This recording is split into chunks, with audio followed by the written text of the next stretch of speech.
everyone, welcome to this session of the series Literary Terms and Figures of Speech, where in today's session we are going to look at alliteration, onomatopoeia and pun. Let's start with alliteration. Alliteration is the repetition of the same consonant sounds at the beginning of words that are in close proximity to each other. Alliteration is also known as head rhyme or initial rhyme. To see how alliteration looks in any statement, let's take this first example. If I recite it, she sells seashells by the seashore. Now you can notice here that in this specific line, there is a repetition of this particular sound S in the words sells, seashells and seashore, and it is at the beginning of these words. At the beginning of the words, the consonant sound is being repeated, and in the next example there is a repetition of this sound B, and it is an alliterative statement which goes thus: a big black bug bit a big black dog and the big black dog bled blood. Now this statement is very much alliterative, as there is a repetition of this consonant sound B in this line, which is at the beginning of the words. To see alliteration in a little more detail, let's see some of the features which clears the confusion which usually happens related to alliteration. The first one is alliteration is repetition of sounds, not letter, which says that in alliteration, any line or any statement can be called alliterative if there is the repetition of sound, not just letters. There is an example. If I recite it, crooks conspire with the kind king. Now in this statement, we can say there is an alliteration due to the repetition of this sound K. Due to this K sound repetition, here is an alliteration, despite of the fact the letters are different, because crooks conspire, there is a C, and kind king, there is a K, but it doesn't matter there which letter is there. What matters is sound. There should be a repetition of similar sound, consonant sound. So in the similar way, it will be more clear when you see that not naughty. Not naughty is alliterative, but cigarette chase is not, because we don't follow letters while identifying or while saying any line as alliterative, or there is a use of alliteration. We will focus on sound. So naughty, not naughty is alliterative because there is this repetition of this sound N, and cigarette chase is not because there is a difference in the sound they are producing. And the next very feature is that it doesn't require sequential words, which says that we can say that there is an alliteration in any statement if there is a repetition of sound at the beginning of words. It doesn't require that the words should be or should occur immediately one after another. What I want to say, that there is no requirement of sequence in the occurrence of words. There is an example. I hope that you will get this with this example. Peter picked a peck of pickled peppers. Now in this statement, the sound P is making this line alliterative, and moreover, the presence of these words A, or these words or letters A or of, are not affecting, this presence is not affecting on making or on designating this line as an alliteration, because alliteration doesn't require sequential word. There is no need that word should come in sequence. Word should come immediately one after the another. Any line is alliterative if there is a repetition of consonant sound at the beginning of the words. So Peter picked a, it doesn't matter, peck of pickled peppers is alliterative. In the same way, you can also come across, and we usually come across many alliterative statements and lines, especially in company names, because while naming their brand names, companies and industries take care of their pronunciation or their catchy quality, because alliteration makes any statement or any phrase catchy and easy to memorize.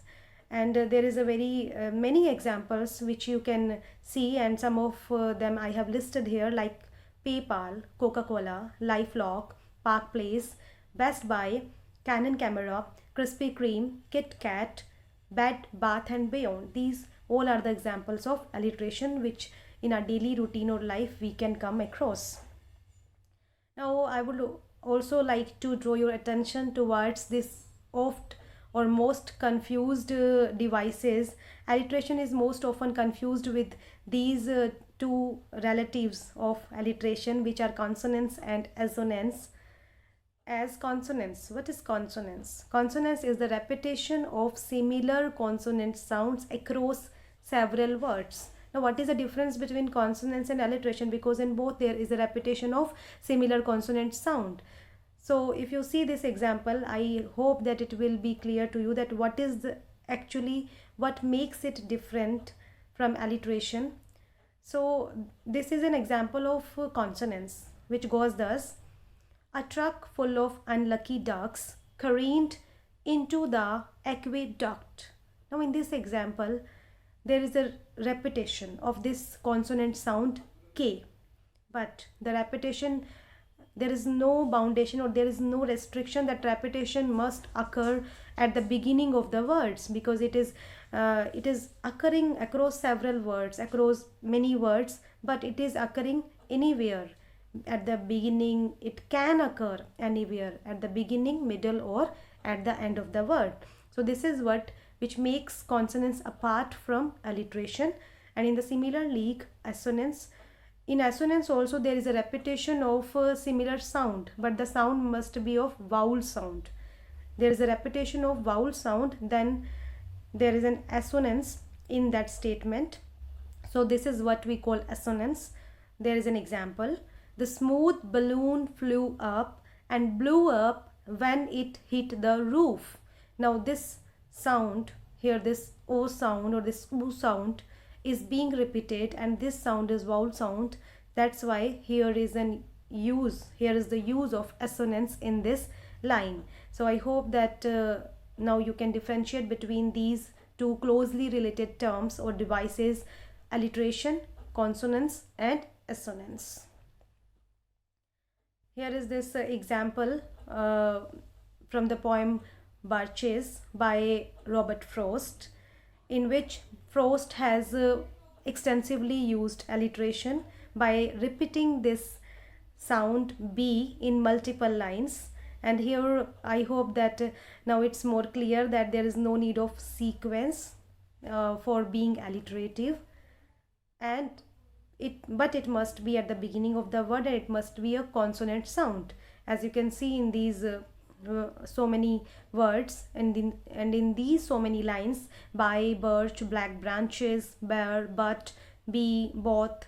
And the last line, one could do worse than be a swinger of birches.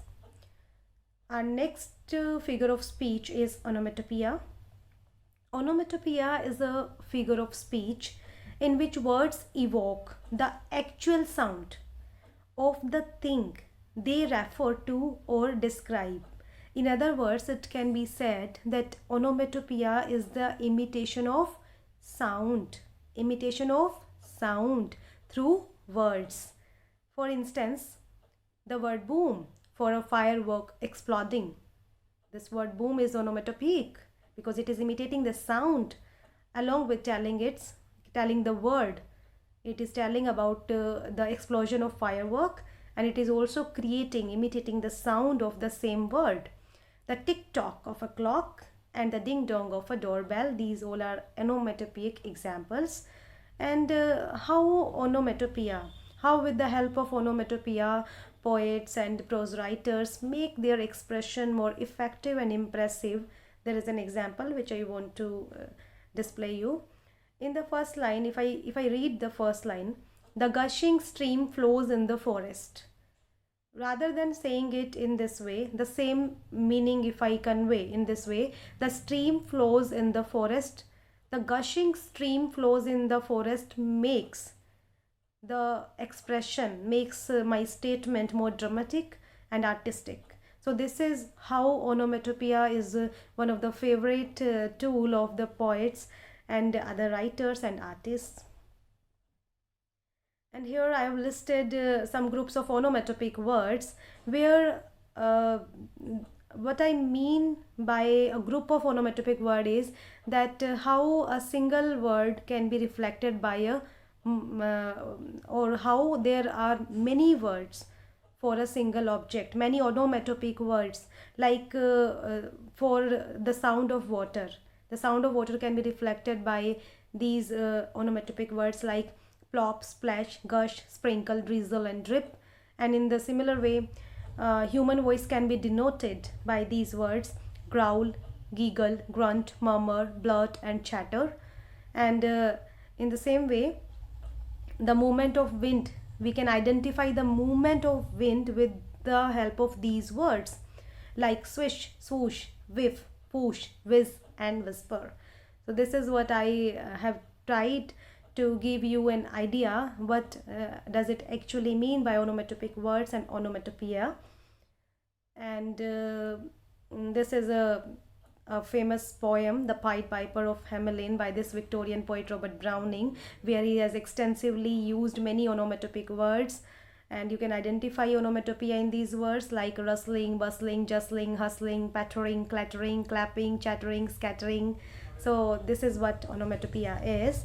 And our next figure of speech is pun.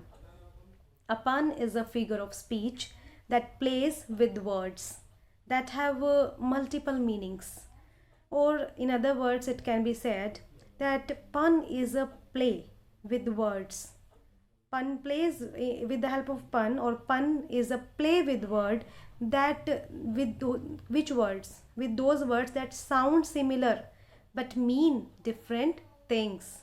So to make you understand this device pun, I have taken this excerpt or this example from Lewis Carroll's famous work Alice's Adventures in Wonderland. In this book, Carroll has extensively used pun in order to show the abnormality of the wonder world. As in this example, mouse, there is the character mouse, and mouse is telling to Alice, who is the protagonist, what is he telling? Mine is a long and sad tale. Now you know this, that this word tale is denoting the story, tale. This word is denoting that mine is a long and sad story, and what Alice takes it, or here to tell you, Alice confuses the words tale and the first this tale and the second tail. She confuses these words, and how she responds is how humorously and ridiculously her response is excuse me, her response is, it's a long tail, certainly. Looking down with wonder at the mouse's tail, but why do you call it sad? So this is how, with the help of pun, the writer makes the situation humorous and also convey the different characters, the characteristics of different characters. And pun has also many types. The first two types here I am displaying, and I will explain you these first two types with the help of this famous statement, or this statement by this comic novelist Douglas Adams. The first one is homophonic pun. And what are homophonic puns? Homophonic puns are those puns which play with those words. Which words? Which play with words which spell differently but sound the same. As you can see in this example, you can tune a guitar, but you can't tune a fish. Now in this example, Adams is playing on these words, tuner, tuner, tuner word. These both the words, if you notice, if you pay attention, then these both the words are spelled differently. Tune a, tune the but they sounds, it seems that they are same. The first one is tune and the second one is a species of fish. So here you can tune a guitar, but you can't tune a fish. So here is an employment of pun by Adams, and this so this is a homophonic pun. To the point I want to drive here home here is that Adams has used here homophonic pun because both the words are spelled differently but they sound the same. And the next pun is homographic pun. What is homographic pun? Homographic pun play with the words which spell identically, which spell the same but have different meanings and are pronounced differently. So this is what homographic pun is. And in the third line in the same statement, Adams has employed both the puns, homophonic and homographic, and this second type of pun, homographic pun, you can see in the third line of the Adams statement where he says, unless of course you play bass. Now this word bass is here pun is used in this word bass because here this word bass is referring to two meanings. The first one is musical instrument and the second one is again fish. Bass is also a species of fish. So here, unless of course you play bass, musical instrument, or you play fish. So this is how pun is pun is employed by the writers. And the second one is example because bass spell same, this is the same word but it is conveying different meanings, and it is also pronounced, in the case of musical instrument we pronounce it a little bass, and whereas in the case of fish we pronounce it differently. The third type is homonymic pun. Homonymic puns are those puns when the play with words, when there is a play with those words which are identical, which have identical spellings and sounds, which have same spelling, same sounds, but they have different meaning. This is the third type of pun. And to show you, to illustrate you this pun, there is an example. Two silkworms had a race, it ended in a tie. Now here there is a pun in this word tie because this word tie is connoting two different meanings at the same time. The first meaning we can take is that a tie can be referred to that situation when both the participants finish at the same time, there is a tie. And the second word which can be taken in the same situation or context is the tie which is made of silk. Tie is a neckwear. Tie can be neckwear which is made of silk. So two silkworms had a race, it ended in a tie. It ended in a neckwear which made of silk, or it ended as a tie, a situation when two participants finish at the same time. So this is what this is how homonymic pun looks like. And before I wind up this session, I would like to end this session with this famous example of pun by Shakespeare, where Shakespeare has used pun in this famous play Hamlet. And there is a dialogue by Claudius and Hamlet on the screen. Actually, it is the scene when Hamlet is very much upset at the death of his father. And I hope that you are familiar with the plot line of this famous play. And the scene I'm describing or I'm referring here is the scene when Hamlet is very much upset at the death of his father, and in the similar way or equally he is upset at the what he call too soon marriage, too hasty remarriage of his mother Gertrude to his uncle Claudius. So he was very much upset on this affair, on this matter.